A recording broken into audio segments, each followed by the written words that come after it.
Hi everyone, and what's up guys. In this video we will going to talk about the data encapsulation in our Unity C# scripting.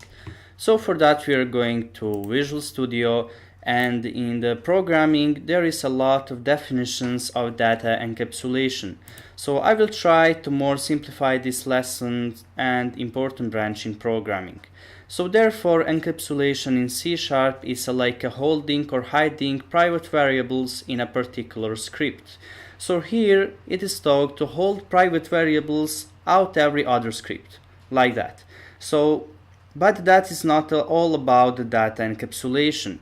Through encapsulation in programming, or more precisely in C#, we can transfer private variables into other scripts using so-called getters and setters. But we will show this a little bit later, and for now we will just make a private variable and talk a bit about the modifiers that we can put behind them. So go above our start method and just typing an integer number variable, so name is number, like this, and give the value which is, for example, 10. And this is a private variable. So when we type like this, so private, this is private variable, you can imagine. And when we typed without this private word, also this is the private variable. So by default this is the private variable. Without private and with private, in both of that cases this is a private variable. So except we add here public, and of course this is another story. So now this is the public variable, and this is in short about this modifier. So the point is that if we doesn't type here anything like private or public, this is told like private variable. So this is a private variable. And when we, for example, add the public here, this is not anymore a private variable, now this is the public variable. So this is nothing hard to understand.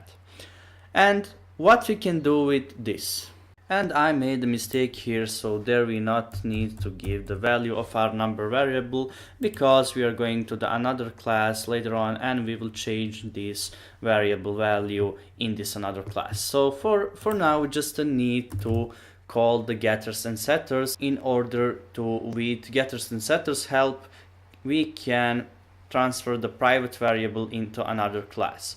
So for now we are going to pass here a public void, and name is set number, so number with lower cases, number, and in the parentheses providing the argument which is int number. And we talk about these arguments, I think, in the video about classes and objects, but this is nothing hard to understand. This is just providing the new number in the arguments of our set number method. And moving on, in this set number method we are going to pass this dot number is equal to number, and below this debug.log, and passing actually in console our number variable. And now this is, I think, clear. But I think I explained also what this code right here means in the previous videos, but I will explain once again. So this dot number is simply referring to the number from the original script that we are creating here.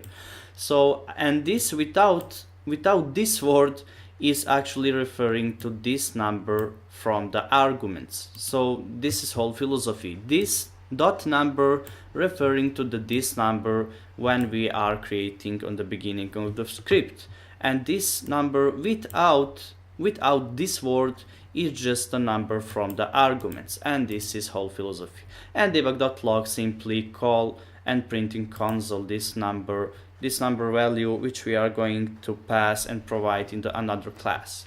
So moving on, we are now going to provide also the setter. So no setter but getter. So we are providing here setter, and now we need to provide also a getter. So public int and get number without arguments, so just type like this, and we are simply going here to return a this dot number. And this is all about this class right here. So what we are doing here, we created an integer private variable which has no value, and we created here setters and getters, and this is simply in the setters. This simply means that we are here providing and setting actually the number that means that this number from the original script is the number that we are providing here in the set number arguments, and then passing in the console this number, and here we just getting this number and return it to this code right here. So return this number, and we saw what means this number.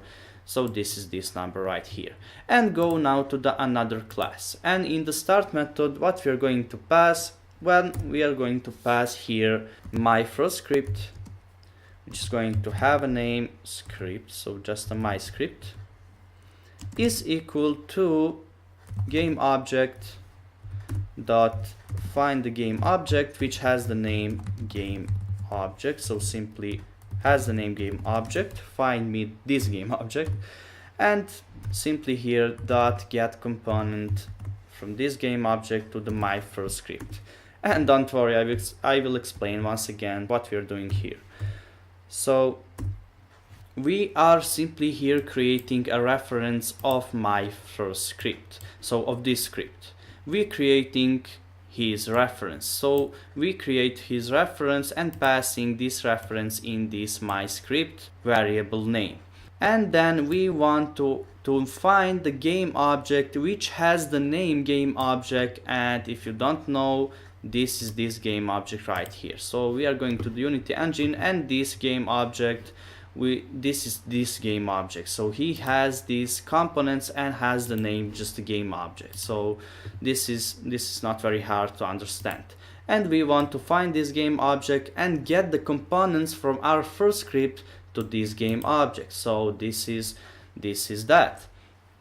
And moving on, what we are going to type also here is just calling the methods. So just a call here my script dot set number, and in number parentheses we are going to provide our number, so which is going to be, for example, 15. And below that my script also, and get this number, so get number, and we are getting this number. And let's try to save this and see what will happen actually in the console. So when we run the game, we see that our console actually print the value which we are providing here in the set number, and we see that this actually works. So our console prints number that we are providing here in the setter, and that we are getting this number in the getter. So this is whole philosophy, and this is about data encapsulation. So I think I explained what is the modifiers that we can use behind our variables, like private, like public, and there is a more modifiers that we can put behind our variables, but you don't need to understand these modifiers, because in your further game development you will use just these two modifiers, like a public and private. So that is that about these modifiers, and I think I explained what is setters and getters right here. How can we actually transfer this variable to another script while our variable is private? So we in the video about inheritance, we saw that we can transfer the variable while the variable is public, but when our variable is private, how can we transfer this variable? So like that, I just showed the getters and setters functions, and I just show how can we just transfer the private variable into another script using the getters and setters, and using this getting the component from the script, getting the components from the game object, putting in the script, actually my first script, and just calling these getter and setters numbers, provide here the number, and just call here getters and setters methods, and just providing here the number, and we see that our console actually print that number. And this is whole philosophy about data encapsulation. So I think you learned something new in this video. And in the next videos we were just going to explain more about this getting components. And don't worry if you don't understand what this means. Actually, this whole code right here, what it means, don't worry about that. We will explain this in the deeply content when we create a video about just getting the components of appropriate game objects. So don't worry about that. I will also create more videos. Thank you guys for watching, and see you in the next video.